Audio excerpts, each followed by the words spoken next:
Hey guys, we are back for another brew day, special brew day. As you can probably tell from the name, the Yellow Sub Pale Ale. It is going to be based pretty closely on the recipe that was kindly sent to me by Ant from Zee Germans Brewery. His Yellow Sub bittered in the cube.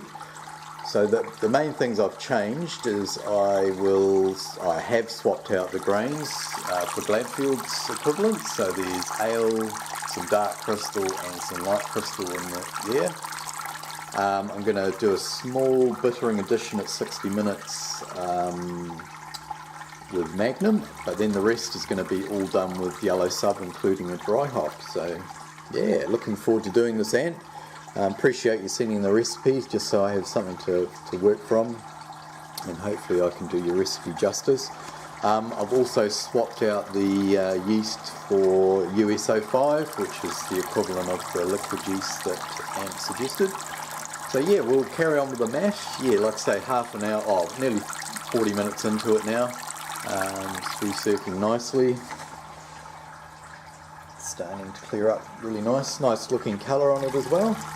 Okay, so just finished the end of the 60-minute mash. I'm just doing a quick 10-minute mash out, and then we'll raise the basket out. So we will see you shortly, guys. Cheers.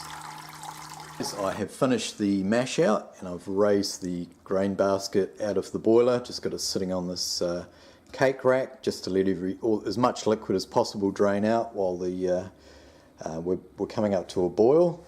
And also I've got a stainless steel ruler here just to check my pre-boil volume is correct. So you may have noticed in the last few brews I haven't been doing asparge, so I'm putting all the liquid I need at the very start of the brew day in the boiler here, and then with the grain draining, that gives me what I need. Also, I find the mash out helps. It releases as many sugars as possible from the grain. So even though I'm not doing asparge, I find my efficiency is still pretty good, around 70%, maybe a little bit more. And I can make that up if I need to, a little bit of extra grain. So I'm finding it makes the brew day a little bit easier, not having to muck around with sparge water, etc. So if it's something you've thought about, definitely give it a whirl. We will come back shortly. Cheers. Okay, so we're up to the boil. So 60-minute boil, so I'm going to chuck in the 60-minute edition of Magnum. So there we go. Okay, so we're 10 minutes from the end of boil. I've got the wort chiller in there just to sterilise.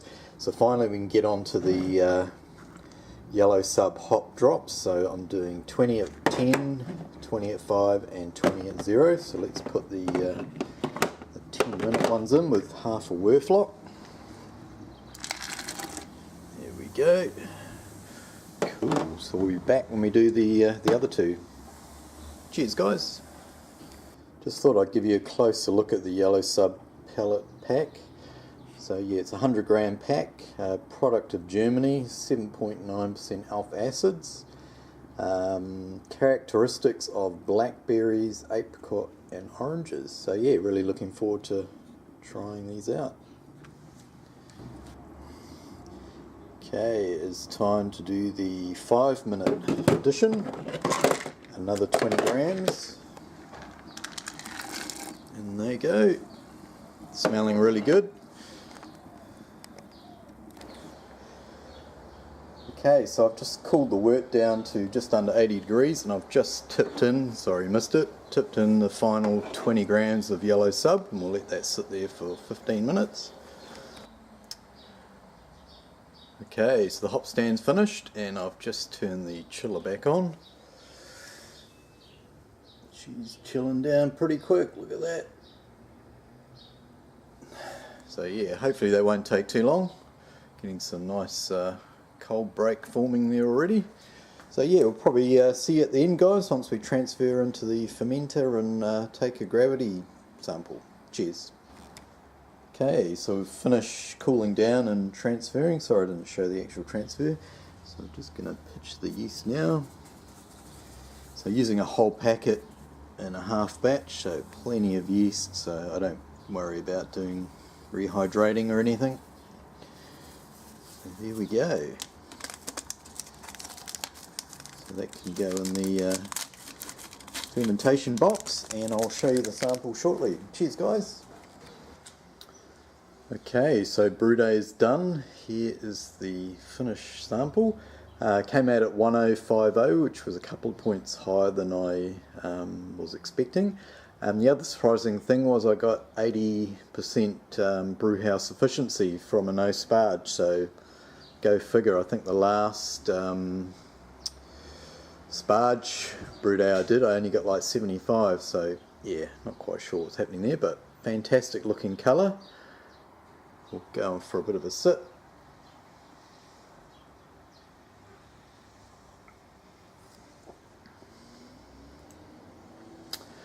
Tastes nice. I mean, it was early days, you can't really tell how the finished beer is going to taste, but nice sort of moderate bitterness there, and yeah, sample tastes good.